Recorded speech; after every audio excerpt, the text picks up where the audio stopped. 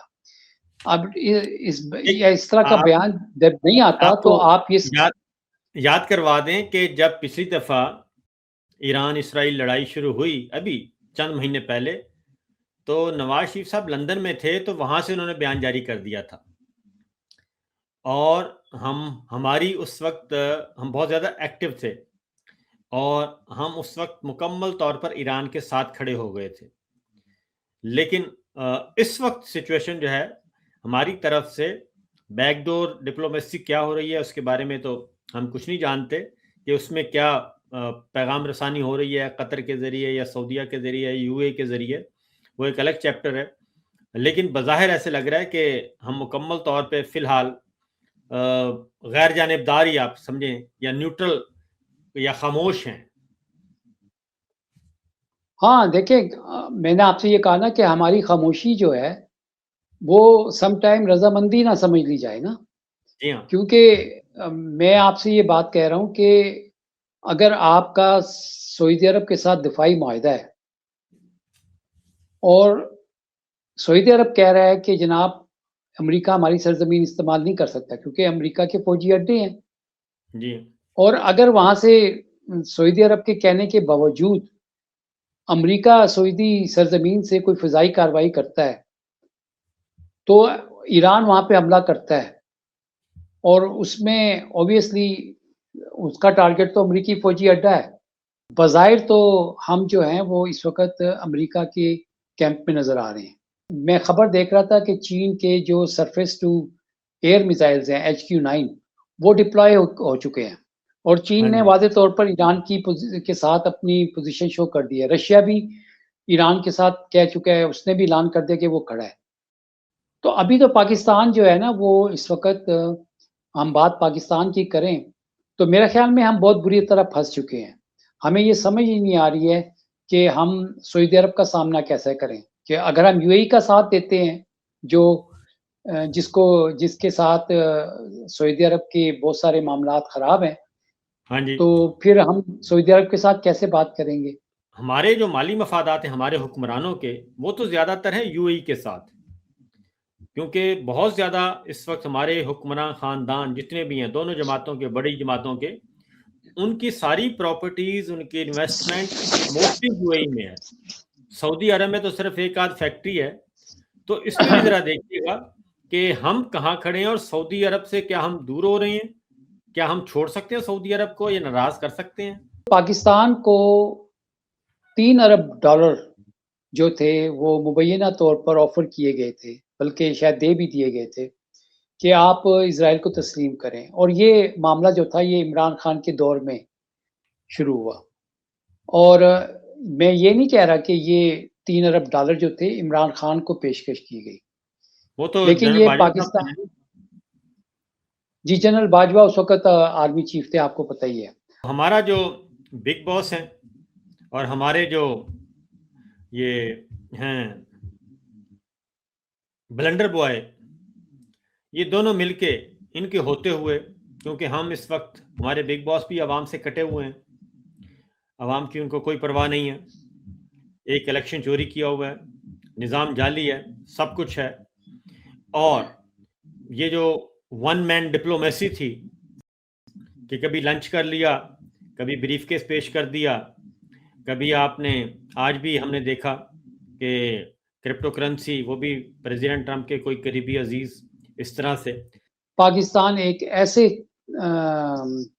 دورائے پہ کھڑا ہوا ہے کہ آپ چین بھی آپ سے خفا ہے، روس بھی آپ سے جو ہے نا وہ معاملات ٹھیک نہیں ہے، سعودی عرب کہ اپنے آپ کے ساتھ معاملات جو ہے نا اس میں ایک خفگی آئی ہوئی ہے، اور ایران یعنی ہمارے پڑوسی ممالک بھی ہم سے نالاں، ہماری عوام بھی ہم سے نالاں، معیشت بھی نہیں ہے، کچھ نہیں ہے. اور بھائی ناکامی تسلیم کریں اور کسی اہل کو یہ سونپ دیں.